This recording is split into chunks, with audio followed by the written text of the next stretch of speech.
Hi friends, ఈరోజు పెరుగు గుత్తి వంకాయ కర్రీని ఎలా తయారు చేసుకోవాలో చూసేద్దాం. ముందుగా లేతగా ఉన్న వంకాయల్ని తీసుకుని 4 భాగాలుగా కట్ చేసుకోవాలి.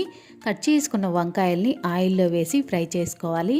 ఫుల్ వీడియో కావాలంటే వీడియో కింద లింక్ ఇస్తాను, ఒకసారి ఛానల్లోకి వెళ్ళి చెక్ చేయండి. మరొక గిన్నెలో పెరుగు, కారం, ధనియాల పొడి, జీలకర్ర పొడి, గరం మసాలా, పసుపు వేసి ఉండలు లేకుండా కలుపుకోవాలి. కడాయిలో కర్రీకి సరిపడా ఆయిల్, జీలకర్ర వేసి ఫ్రై చేసుకోవాలి. ఉల్లిపాయ ముక్కలు, అల్లం వెల్లుల్లి పేస్ట్ వేసి ఫ్రై చేసుకోవాలి. ఇందులో టమాటా ముక్కలను వేసి మెత్తగా మగ్గే వరకు ఫ్రై చేసుకోవాలి.